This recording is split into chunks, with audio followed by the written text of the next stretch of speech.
Taxes. While we all benefit from tax funds, no one wants to pay more than necessary in taxes. People routinely spend hundreds or even thousands of dollars to pay as little as tax as possible.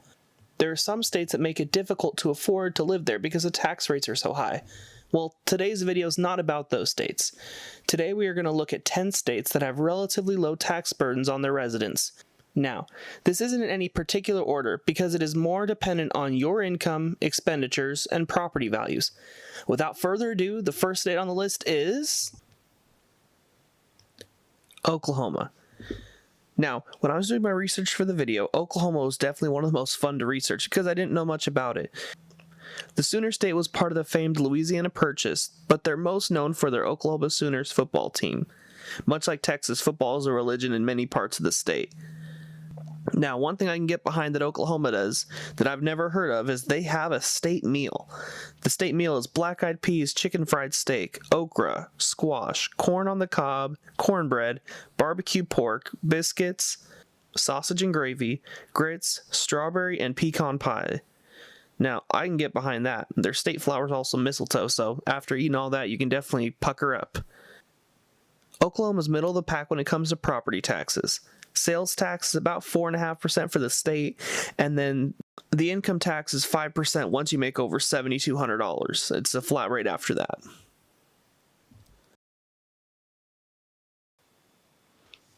Nevada. Nevada might be the most unique state in all of America. Mark Twain started his career as a reporter in Virginia City, Nevada. Gambling is legal. They don't have personal income tax, and prostitution is legal in certain counties.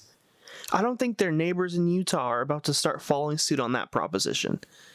Because gambling, prostitution, and other forms of tourism bring in so much money, Nevada doesn't have a very high need to tax its residents.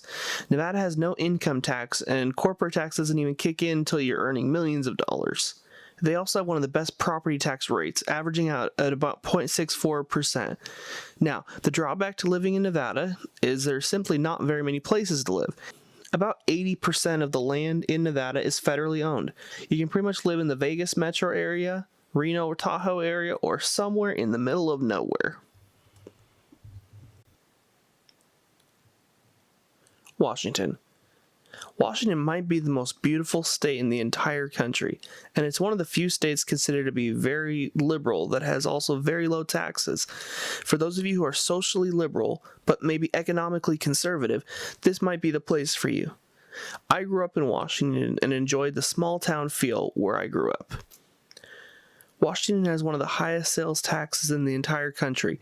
Where I'm from, people always made the trek over to Oregon if they had any big purchases to make, since they don't have any sales tax there. The state is the middle of the pack when it comes to property taxes, but Washington doesn't have any corporate or income tax. This means if you make a lot of money or want to run your own business, you get to keep what you earn, or spend it on that high cost of living.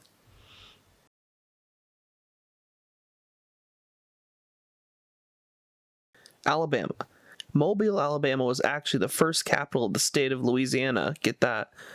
They also used to host Mardi Gras before New Orleans, too. The state's best known for their Crimson Tide football team, which, yes, is better than Oklahoma's. I don't like it any more than anybody else does. I'm tired of Alabama football. They're also known for cousin loving, or is it sibling love? I don't remember. One of the two. The state income tax in Alabama gets up to 5%. Some local places do add up to a couple percent on top of it, though. Sales tax in Alabama is pretty high. It can get up to about 9 or 10% in some places because of the local taxes that added onto it. The income tax in Alabama is 5%. Some local places add up to a couple percent on top of that, though. Sales tax is rather high in Alabama. It can get up to about 11.5% in some places, so it's definitely really high. But they have the second lowest property tax in the whole country. So if you want to buy a heap of land, this is the place to do it.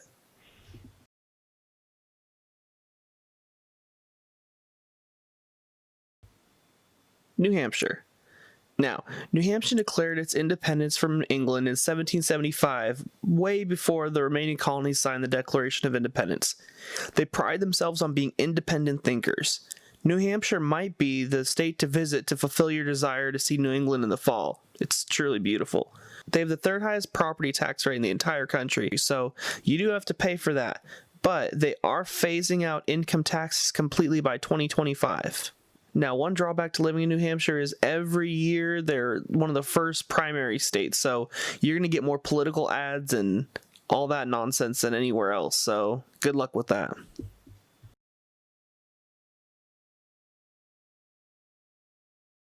Florida. Now, the Sunshine State is definitely one of the most visited in the entire country. They have the most golf courses, the flattest state in the country, which I would have never guessed. They supply 40% of the world's oranges, and there's an estimated 1.25 million alligators in the state. It's definitely more than I want. One's too many, really. Now, Florida doesn't charge their residents income tax, so you can keep what you earn. They do charge 6.5% to about 8.5% on sales tax in the state of Florida, and property tax is just under the national average at about 0.9%. Most of their revenue is generated by tourism, so they can keep the cost of living really low for residents. This is one of the reasons that it's very popular for retirees, because you got warm weather, low taxes, and really they're subsidizing your living with other people's tourist dollars. Alaska. Now, Alaska is definitely the most remote state in the entire country. 17 of the 20 highest peaks in the U.S. are in Alaska. About 5% of the state is covered with glaciers. The state's twice the size of the state of Texas, but New York City alone has 27 times the number of residents. Now, Alaska doesn't charge their residents for income or sales tax. Some local places do choose to put an income tax, and it can range up to about 6 or 7%. Now, the property taxes are a little higher here than the national average at about 1.2%, but if you're not paying income or sales tax, they got to get your money somewhere.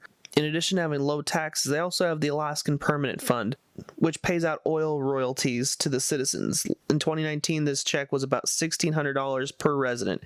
Every resident, adult or child, actually gets this stipend.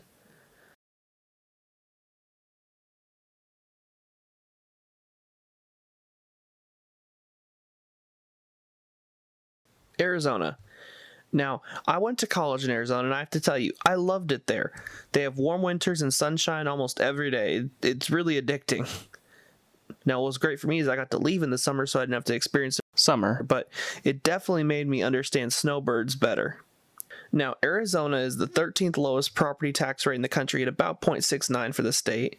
Income taxes are around 2.5% to 4.5%, depending on the tax bracket you're in, and sales tax itself is about 5.5%. Combine the low taxes, sunshine, and a great cost of living, I can definitely see why it's one of the more moved to areas in the country, especially for retirees.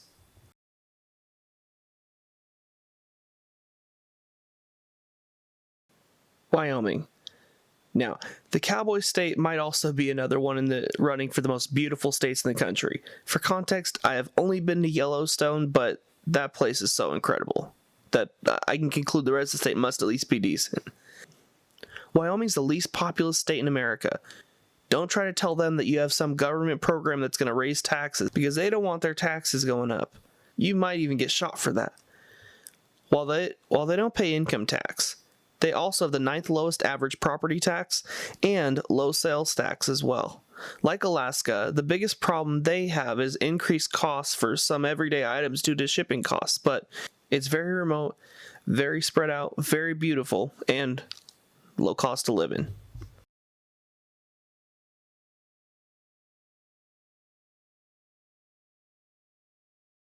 Tennessee. The Volunteer State is home to the Great Smoky Mountain National Park, which is the most visited national park in the country. They also have Nashville, which is the country's premier live music destination. Sorry, Austin, but they got you beat. As of right now, Tennessee doesn't collect taxes on salaries or wages. They do tax some pensions or stocks, bonds, and other investments. I have seen a couple places saying that they are going to be eliminating all forms of income taxation within the next year or two. This would make Tennessee tied for the lowest for income tax because they don't have one. They would be top 15 for average property tax rate and just a bit over the national average at 7% for sales tax. I'm guessing that Tennessee is making a play to be the next tax haven that Californians rush out to.